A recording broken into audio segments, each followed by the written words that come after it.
ശത്രുബാധയിൽ നിന്നും ശത്രുവിൻ്റെ നിരന്തരമായ ശല്യത്തിൽ നിന്നും നമുക്ക് എന്നേക്കും മോചനം വേണോ എന്നുള്ളവർ ഈ വീഡിയോ മുഴുവൻ സശ്രദ്ധം കേൾക്കുക, വീണ്ടും വീണ്ടും കേൾക്കുക.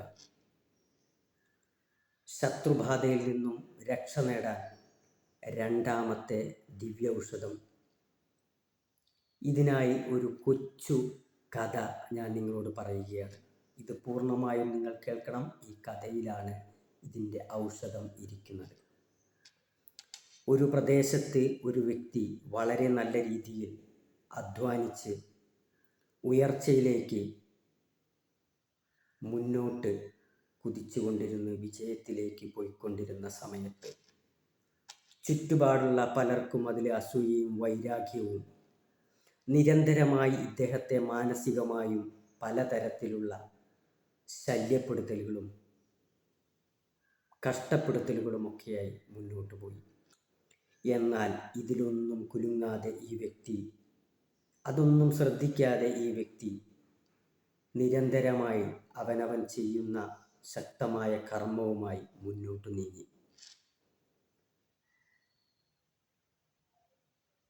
ഈ വ്യക്തിയെ എങ്ങനെയെങ്കിലും ഇനി ഈ ഭൂമിയിൽ നിന്നും ഇല്ലാതാക്കണമെന്ന ചിന്തയോടുകൂടി മറ്റൊരാൾ പ്രവർത്തിച്ചു കൊണ്ടിരിക്കുന്നുണ്ടായിരുന്നു. ഈ പ്രവർത്തിച്ചു കൊണ്ടിരിക്കുന്നു എന്നുള്ള ഒരു സൂചന നമ്മുടെ ഈ വ്യക്തിക്ക് നിരന്തര ഈ ശല്യപ്പെടുത്തലിലൂടെ മനസ്സിലാക്കാൻ സാധിക്കുകയും ചെയ്തു. അതുകൊണ്ട് തന്നെ ഇദ്ദേഹം എന്ത് ചെയ്തു? ഇദ്ദേഹം എല്ലാ ദിവസവും കുറച്ച് വിഷം ഇദ്ദേഹത്തിൻ്റെ ഭക്ഷണത്തിൻ്റെ കൂടെ കുറച്ച് വിഷം നിത്യേന കഴിക്കാൻ തുടങ്ങി. ഇദ്ദേഹത്തിന് യാതൊരു കേടും പറ്റിയില്ല.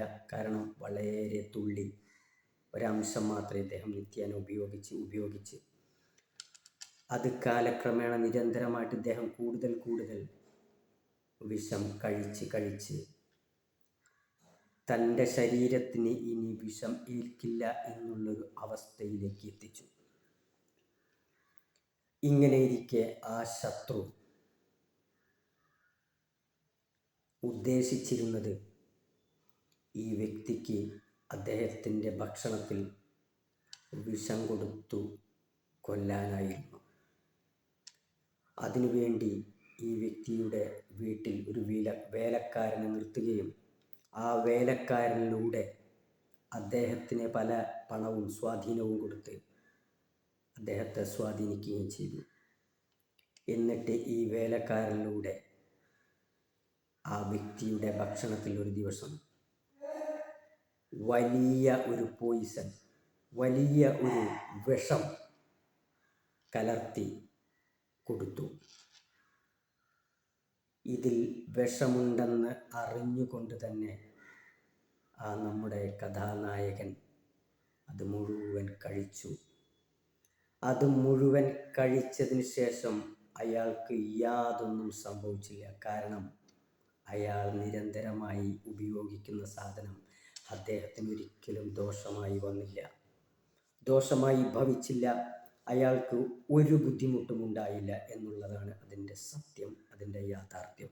എന്നാൽ ഇത് കണ്ട് ഇത് കേട്ട് ആ വിഷം കൊടുത്ത ആ വേലക്കാരനും അതിനെ പ്രേരിപ്പിച്ച അദ്ദേഹത്തിൻ്റെ ആ ശത്രുവും എന്താണ് സംഭവിക്കുന്നതെന്ന് ആലോചിച്ച് നിരന്തരം അതിൽ വിഷമിച്ച് ഇദ്ദേഹത്തിന് വിഷം കൊടുത്തിട്ട് എന്തുകൊണ്ടും മരിച്ചില്ല എന്ന് ആലോചിച്ച് വിഷമിച്ച് അദ്ദേഹത്തിന് മാനസികമായി താളം തെറ്റി, മനസ്സ് ഭ്രാന്തായി.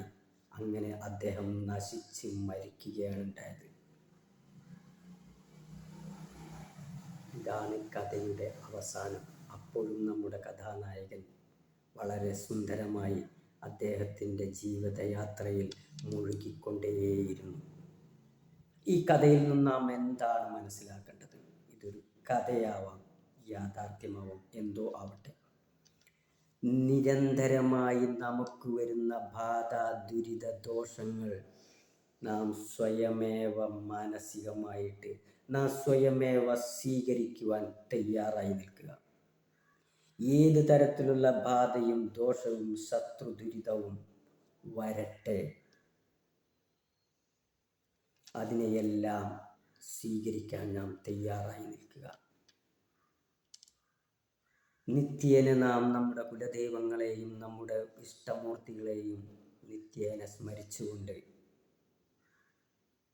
അവർക്കത് വിട്ടുകൊടുത്തുകൊണ്ട് നാം അതിനെ നിത്യേന സ്വീകരിക്കാൻ തയ്യാറായിരിക്കുക.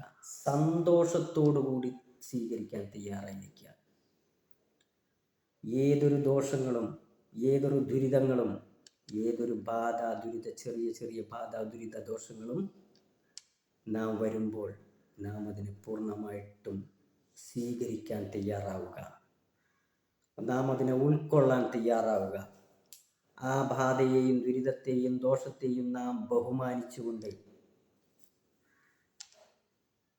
നാം അവർക്ക് അഭയം കൊടുക്കുക. നമ്മുടെ ചുറ്റുമുള്ള നമ്മളെ സംരക്ഷിച്ചു കൊണ്ടിരിക്കുന്ന ദൈവങ്ങളെ അവർക്ക് ഏൽപ്പിച്ചു കൊടുക്കുക. ഈ വരുന്ന ബാധകളും ദുരിതങ്ങളും ദോഷങ്ങളും പ്രശ്നങ്ങളുമെല്ലാം എൻ്റെ കുലദേവതകളെ, എൻ്റെ ഇഷ്ടമൂർത്തികളെ, ഞാൻ ആരാധിക്കുന്ന എൻ്റെ ദൈവങ്ങളെ നിങ്ങൾ ഏറ്റെടുത്തോളൂ.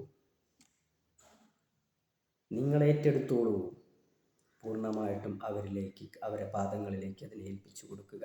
ആ ദുരിതങ്ങളെയും ദോഷങ്ങളെയും മരണങ്ങളെയും കൂടോത്രത്തെയും എല്ലാം അവരിലേക്ക് ഏൽപ്പിച്ചു കൊടുക്കുക. നാം നമ്മുടെ കർമ്മങ്ങളുമായിട്ട് നിരന്തരമായിട്ട് മുന്നോട്ട് പോയിക്കൊണ്ടിരിക്കുക. ഇങ്ങനെ നിങ്ങൾ നിരന്തരം ചെയ്തു കഴിഞ്ഞാൽ പിന്നീടൊരിക്കലും വലിയ വലിയ ദോഷങ്ങളും പ്രശ്നങ്ങളും ബാധകളും ദുരിതങ്ങളും നമ്മളെ ഏൽക്കാതെയാവും. സ്വയമേവ നമ്മളൊരു പടച്ചട്ടയായി മാറിക്കഴിഞ്ഞിരിക്കുന്നുണ്ടാവാം. നമ്മളൊരു ഉരുക്കും മനുഷ്യനായി തീർന്നിട്ടുണ്ടായിരിക്കാം. നമ്മളെ കുടുംബം ഒരു ശക്തമായ ഒരു കവചമായി മാറിക്കൊണ്ടിരിക്കും. പിന്നെ നമ്മളിൽ തട്ടിത്തെറിച്ചു പോയിരിക്കും എത്ര ബാധകളും ദുരിതങ്ങളും ദോഷങ്ങളും. പക്ഷെ ഇതും നമ്മൾ നിരന്തരമായി നാം പരിശീലിക്കുക, നിരന്തരമായി നാം സ്വീകരിക്കാൻ തയ്യാറാവുക, ത്യാഗം ചെയ്യാൻ തയ്യാറാവുക. ആ ബാധകളും ദുരിതങ്ങളും ദോഷങ്ങളും അവർ ചെയ്തിരിക്കുന്ന സകല ദോഷങ്ങളും സാഷ്ടാംഗം നമസ്കരിച്ച് തിരിച്ചു പോയിക്കൊള്ളും.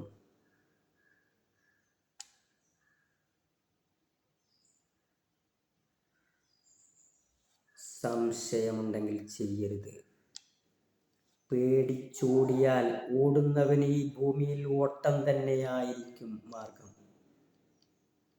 ഒന്ന് തിരിഞ്ഞു നിന്ന് നമ്മൾ അതിനെ പ്രതിരോധിക്കാൻ തയ്യാറായാൽ ഈ ശത്രുക്കളൊക്കെ നമ്മുടെ മുന്നിൽ നിഷ്പ്രഭമായി മുട്ടുമടക്കും. തിരിച്ച് നമ്മൾ ഒന്നും ചെയ്യണ്ട, നാം സ്വീകരിക്കുക, സന്തോഷത്തോടെ സ്വീകരിക്കുക. നമ്മുടെ കർമ്മങ്ങളുമായിട്ട് നാം മുന്നോട്ട് പോവുക, നമ്മുടെ പ്രാർത്ഥനകളുമായിട്ട് നാം മുന്നോട്ട് പോവുക, നമ്മുടെ സുശക്തമായ നല്ല ആരാധനകളുമായിട്ട് നാം മുന്നോട്ട് പോവുക. നമ്മളൊരു കാരണവശാലും മനസ്സിൻ്റെ ഒരു കോണിലെങ്കിലും മറ്റുള്ളവരെ ഉപദ്രവിക്കണമെന്ന ചിന്ത ഇല്ലാതിരിക്കുക. ഇത് തിരിച്ചവർക്ക് ഉപദ്രവമായി തീരട്ടെ എന്ന് പോലും നമ്മൾ പറയാതിരിക്കുക, ചെയ്യാതിരിക്കുക, മനസ്സിൽ പോലും വിചാരിക്കാതിരിക്കുക. നിഷ്പ്രഭമായി പോവും അനുഭവത്തിൽ ശത്രുബാധയും ദുരിതങ്ങളും ദോഷങ്ങളും. ഇത് അനുഭവിക്കാൻ നിങ്ങൾക്ക് സാധിക്കും. അതുകൊണ്ടാണ് പറഞ്ഞത് മാനസികമായിട്ട് കരുത്ത് നേടുക. ഇതിനൊന്നും നാം ഭയക്കാതിരിക്കുക. നാം ഒരു ടെർമിനേറ്ററായി മാറുക, നാം ഒരു ഉരുക്കു ശക്തിയായി മാറുക. നമ്മളിൽ തട്ടിത്തെറിച്ചു പോണം ബാധകളും ദുരിതങ്ങളും ദോഷങ്ങളും. അപ്പോൾ ത്യാഗം ചെയ്യുക, വരുന്നത് സ്വീകരിക്കാനും പോകുന്നത് തള്ളാനുമുള്ളൊരു മാനസികമായിട്ടുള്ള അവസ്ഥയിലേക്ക് നാം മാറുക. തീർച്ചയായിട്ടും നമുക്ക് വിജയിക്കാൻ സാധിക്കും. എല്ലാവരെയും ഈശ്വരൻ അനുഗ്രഹിക്കും, കടാക്ഷിക്കും. ഈശ്വരൻ നമ്മുടെ പടച്ചട്ടയായിട്ട് നമ്മുടെ കൂടെ ഉണ്ടാകും. നാം സ്വീകരിക്കാൻ തയ്യാറാണെങ്കിൽ കുലദൈവങ്ങളും നമ്മുടെ ഈശ്വരന്മാരും നമ്മുടെ പടച്ചട്ടയായിട്ട് നമ്മുടെ കൂടെ ഉണ്ടാകും. ഭയപ്പെടരുത്. ഈ കഥയിൽ സ്വയമേവ ദോഷത്തിൻ്റെ ആക്രമണത്തിൽ നിന്ന് സ്വയമേവ ആ ദോഷത്തെ നമ്മൾ സ്വീകരിച്ച് ദോഷങ്ങൾ പിന്നെ നമുക്കൊരു പ്രശ്നമേ അല്ലാതെ പോകണം. അത്തരത്തിലേക്ക് നാം മാറണം. അതിന് ക്ഷമ വേണം, കാത്തിരിക്കണം. വിജയം സുനിശ്ചിതം. എന്നേക്കുമായി ബാധയിൽ നിന്നും, ദുരിതത്തിൽ നിന്നും, ദോഷത്തിൽ നിന്നും, ശത്രുദോഷത്തിൽ നിന്നും നാം രക്ഷ പ്രാപിക്കും. അല്ലാതെ മറ്റൊരു മാർഗം ഇതിന് അവലംബിക്കാൻ മുതിരരുത്. ഇതിൻ്റെ പിന്നാലെ പോകരുത്.